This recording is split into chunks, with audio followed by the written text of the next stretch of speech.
मैं हूं सैयद शहरयार और आप देख रहे हैं मेरा यूट्यूब और फेसबुक पेज। लाहौर के इलाका इछरा में खातून को हरासा इसलिए किया जाता है क्योंकि उसने जो लिबास पहना होता है उसके ऊपर कैलीग्राफी हुई होती है, जबकि लोगों का ये कहना है कि जो आयत है, कुरानी आयत, वो इसके लिबास के ऊपर लिखी गई हैं और ये बेदबी कर रही है, और जिस वजह से लोग वहाँ इकट्ठे होते हैं और उसको मारने की कोशिश करते हैं। जबकि मौका पर पुलिस पहुंचती है और वो हिफाजत से उस खातून को लेकर थाने मुंतकिल करती है। सबसे पहले मैं चाहूंगा कि आप ये वीडियो देखें।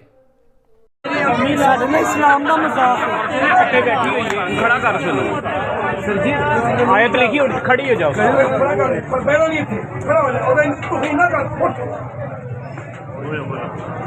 साडे इस्लाम का मजाक है यार, ये ना इससे कह दो कि एक कमीज से उतार। ये औरत किसी की माँ भी हो सकती है, किसी की बहन भी हो सकती है, किसी की बेटी भी हो सकती है और किसी की बीवी भी हो सकती है। मगर वहां पर जो जज्बाती हजूम इकट्ठा था, किसी एक ने भी ये नहीं सोचा कि इसकी थोड़ी सी मालूमात इकट्ठी की जाए, देखा जाए कि आया उस खातून ने जो सूट ओढ़े रखा है क्या उस पर कुरानी आयत लिखी हुई हैं भी या नहीं।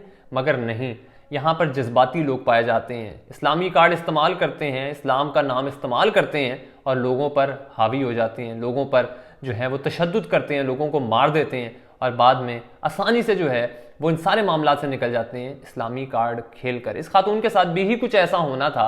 अगर हमारी पंजाब पुलिस मौका पर ना पहुंचती, इस खातून को ना बचाती, तो शायद आप आज जो खबरों में ये सुन रहे हैं कि उस खातून ने माफ़ी मांग ली, तो आप खबरों में ये सुनते कि शायद इस औरत को मार दिया गया है सिर्फ इसलिए कि उसने जो लिबास ओढ़ रखा था उस पर कुरानी आयत लिखी थी। मगर फिर बात वही है कि किसी एक जो है अक्लमंद आदमी ने ये कोशिश नहीं की कि उस लिबास को देखा तो जाए उस पर आखिरकार लिखा क्या है। एक साल से हम लोग इधर डीएसपी के तौर पे सर्व कर रहे हैं, किसी को कोई शिकायत नहीं आई। इस तरह के वाकयात हमने 3 पूरे निभाए हैं। आप लोग को हम पे पूरा ट्रस्ट होना चाहिए।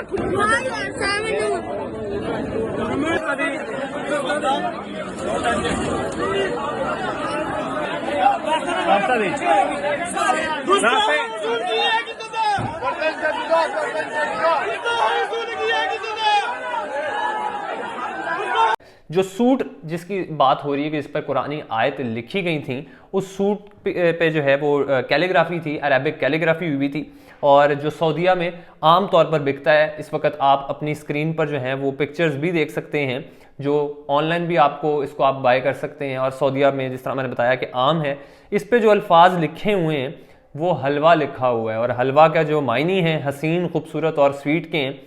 तो इस कौम के हाल पर जो है वो रोना आता है और दुख होता है, अफसोस होता है, तकलीफ होती है कि ये औरत भी किसी की माँ थी, ये औरत भी किसी की बहन थी, किसी की बेटी थी। मगर इस सब के बाद जो है इस औरत को बाहिफाजत थाने तो मुंतकिल किया गया, मगर उसके बाद क्या हुआ, अब आप ये वीडियो भी देखें। बिस्मिल्लाहिर्रहमानिर्रहीम। मेरा नाम सईदा शरबानो नकवी है, मैं एसपी गुलबर्ग हूँ। मेरे साथ खड़े हुए एसएचओ इशरा बिलाल।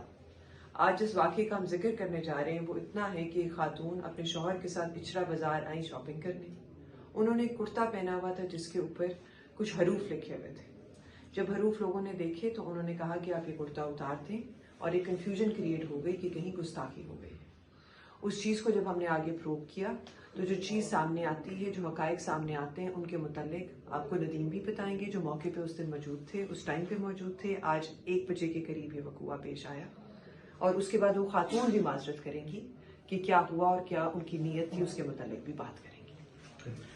जी, ये बेटी से बात हुई थी मेरी और इससे कोई गलती हुई है, लेकिन वो लफाज ठीक थे, वैसे डिजाइनिंग उसकी बनी हुई थी, लेकिन लोगों ने देखा कि ये खराबी का बाइस बन रहा है तो ये बहन आई, उन्होंने कहा जी आइंदा की बात है सा लिबास नहीं पहनेंगे, तो ये ने माफ कर दिया गया।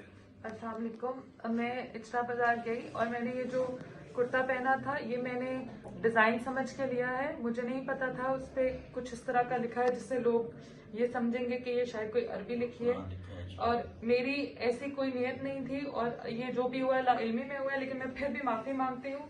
कुरान, सुन्नत और नाउज़ बिल्लाह हम सोच भी नहीं सकते मुसलमान होकर कि हम गुस्ताखी करेंगे या गुस्ताखी रसूल करेंगे। मैं अहले सुन्नत से बिलोंग करती हूँ और मेरे ससुर हाफ़िज़े कुरान है। मैं खुद, हम लोग दीनी घराने से हमारा ताल्लुक है और मेरी ऐसी कोई नियत नहीं थी, और मैंने ये जो भी हुआ ये लाइल्मी से हुआ, लेकिन मैं फिर भी माजरत करती हूँ और आइंदा ऐसा कभी नहीं होगा। तो अफसोस होता है ये सब देख कर कि हमारी स्टेट एक दफ़ा फिर मजबूर हो गई इस तरह के लोगों को मज़ीद शय मिलती रही, इस तरह के लोग मजबूत होते रहे और इस तरह हमेशा से ही इस्लाम का नाम इस्तेमाल करके इस्लामी कार्ड को खेल कर ये लोग मजबूत होते रहेंगे। जब तक इन लोगों के ख़िलाफ़ कोई एक्शन नहीं होगा तब तक आपकी आवाम का कुछ नहीं हो सकता, तब तक पाकिस्तान का कुछ नहीं हो सकता। लिहाजा अपने जो अक्ल है उसको इस्तेमाल करें, देखें, चीज़ों को समझें, चीज़ों को सही तरीके से मालूम करने की कोशिश करें, फिर किसी पर इल्ज़ाम डालें। बगैर सोचे समझे, बगैर तहकीक कर किसी पर इल्ज़ाम ना डालें। तब तक के लिए अपना बहुत सारा ख्याल रखिए। मिलते हैं नेक्स्ट वीडियो में। अल्लाह हाफ़िज़।